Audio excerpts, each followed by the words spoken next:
This is my grandmother with her hand around her older sister. Her name was Olive, and I did not have the opportunity to ever meet her or know her.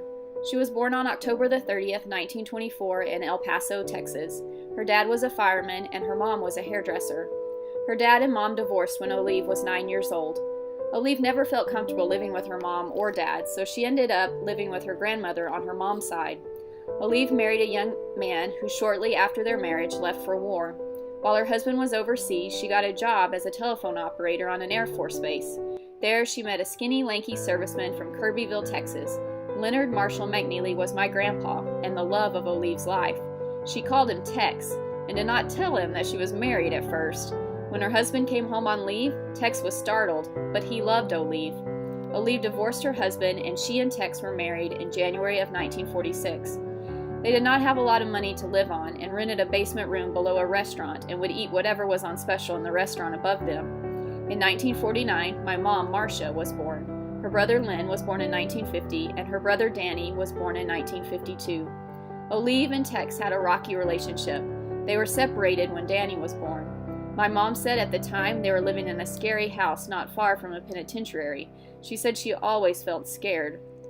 Olive was working at a bank, and her older sister helped Olive during this time. Tex would visit Olive, and on one of these occasions, Olive got pregnant with my mom's youngest sister, Brenda. Olive and Tex were once again determined to make it work. They got back together.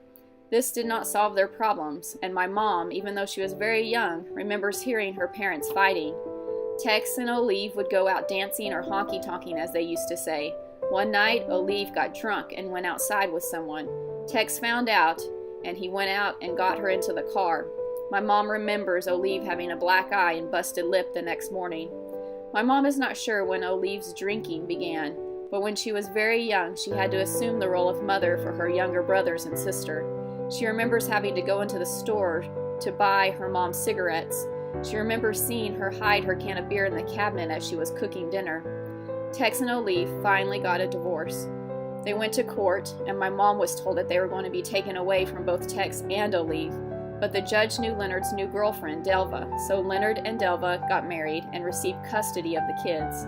Olive used all of her alimony money to try to get her kids back.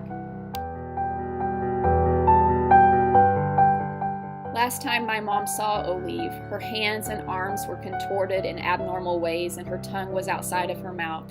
She was drooling down her chin. Her eyes darted back and forth as if she was frightened. A month or two later, she died. Olive was only 52 years old when she died. Her official cause of death was high blood pressure, stroke, and brain damage, side effects from the alcohol.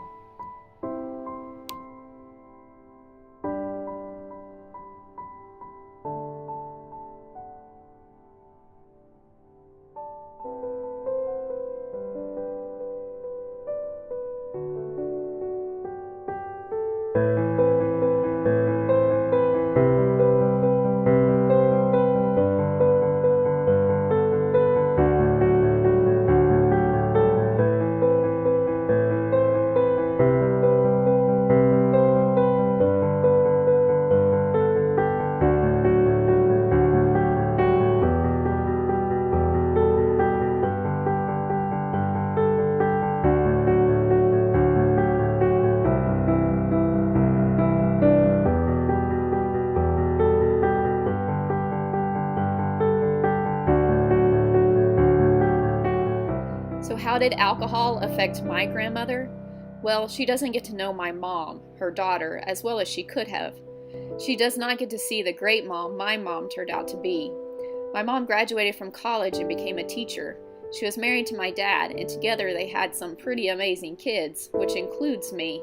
But more importantly, we did not get to know her. I don't know Olive's favorite food. I don't know what she dreamed of.